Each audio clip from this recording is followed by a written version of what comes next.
Hello बच्चों, BSS Shankar sir Navodaya में स्वागत है। मैं शंकर राजपूत आज बोर्ड मास का नियम लेके आया हूँ, जिसमें हम सीखेंगे कि बोर्ड मास का नियम क्या है, बोर्ड मास का उपयोग कहाँ पर होता है, बोर्ड मास हमारे लिए ज़रूरी क्यों है। तो हम देखते हैं बोर्ड मास का नियम।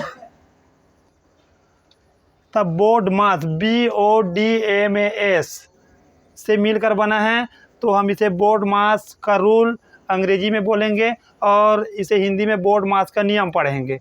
तो इसे हम बी से, इसमें 6 अक्षर हैं, ABCD का 6 अक्षर इसमें लिया गया है, जिसमें है BODMAS। इसका मतलब होता है बोर्ड मास। तो हम बोर्ड मास तो सुनते रहते हैं, गणित बनाते हैं तो, लेकिन उसका नियम आज हम देखते हैं कि उसका हकीकत में क्या नाम है। तो देखते हैं बी से होता है, बी को बोलते हैं ब्रैकेट, अंग्रेजी में ब्रैकेट, और हम इसे हिंदी में कोष्ठक के रूप में जानते हैं। बी का मतलब हुआ ब्रैकेट, तो उसका पहला अक्षर लेते हैं तो होगा ये कोष्ठक। तो कोष्ठक कितने प्रकार का होता है इसमें? एक तो रेखा कोष्ठक होगा, उसके बाद इसको छोटा कोष्ठक बोलेंगे, और ये तीसरा हो जाएगा, इसको मंझला कोष्ठक बोलते हैं, और ये बड़ा कोष्ठक। तो इसका मतलब ये हुआ, अगर हम ये नियम से सवाल बना रहे हैं बोर्ड मास के नियम से, तो इसमें सबसे पहले अगर सवाल दिया है, अभी पढ़ेंगे हम सरलीकरण, भिन्न पढ़ेंगे या दशमलव, इसमें सभी ये सब देखने को मिलेगा। तो उसमें सबसे पहले अगर रेखा कोष्ठक दिया है कहीं पर, तो उसी को पहले हल करना है, और उसके बाद अगर ये छोटा कोष्ठक दिया है तो उसको हल करना है, फिर उसके बाद मंझला कोष्ठक को, फिर बड़ा कोष्ठक को। इस तरह सवाल हल होते होते आता है। अब उसके बाद अगला आया ओ को हम ऑफ बोलते हैं। ऑफ का मतलब होता है का का मतलब भी गुणा होगा, जैसे कि 20% का 10% क्या होगा, ऐसे बोलेंगे। तो का मतलब हमको गुणा का चिन्ह लगाना है।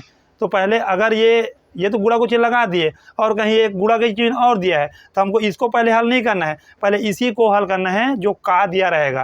का को हम अगर सवाल अगर दिया है, जैसे कि दे दिया है 20% का दे दिया, तो हमको इसी को पहले कोष्ठक में ले लेना है, तो इसी को पहले हल करेंगे। अभी बनाएंगे आगे हम सवाल, तो अब सब स्पष्ट हो जाएगा।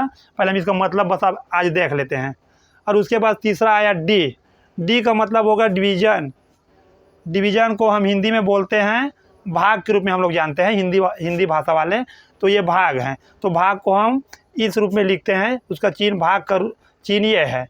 तो पहले तो हम कोष्ठक को देखेंगे, छोटा कोष्ठक नहीं, पहले रेखा कोष्ठक, छोटा कोष्ठक, मंझला कोष्ठक, बड़ा कोष्ठक। उसके बाद का वाले को हल करेंगे, फिर भाग में आ जाएंगे, और भाग के बाद है अपना एम को हम बोलते हैं मल्टीप्लाई का मतलब होता है गुणा।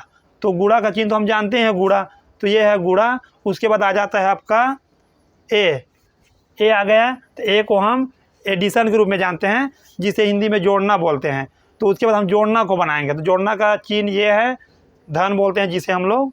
और उसके बाद आ गया आपका एस, ये लास्ट में एस है, तो एस का मतलब हो जाएगा आपका सब्सट्रैक्शन मतलब हो जाएगा घटाना। तो हम सबसे लास्ट में घटाना को बनाएंगे। सबसे पहले अपन रेखा कोष्ठक को देखेंगे, उसको हल करने के बाद छोटा कोष्ठक को, फिर मंझला कोष्ठक को, फिर बड़े कोष्ठक को, उसके बाद का को हल करेंगे। अगर ये सभी चिन्ह दिया है तो बता रहा हूँ। उसके बाद का को हम गुणा के रूप में बदलेंगे, उसके बाद भाग को देखेंगे, फिर गुणा को देखेंगे, उसके बाद जोड़ना को बनाएंगे, फिर सब करने के बाद लास्ट में जो बचा रहेगा उसको घटा देंगे। तो वहीं से आपका उत्तर आ जाएगा। इस तरह बोर्ड मास का नियम को हम देख लिए। तो ये नियम को अब 1-2 बार देख लेना कि किसको पहले हल करना है, तो सवाल बनाने में आसानी होता है। अगर ये नियम नहीं जानते हैं, तो कोई बच्चे पहले घटाना को घटा दिए, फिर बाद में जोड़े, या पहले गुणा कर दिए बाद में भाग कर दिए, तो उत्तर गलत आ जाता है। इसलिए ये नियम को जानना बहुत ज़रूरी है। धन्यवाद।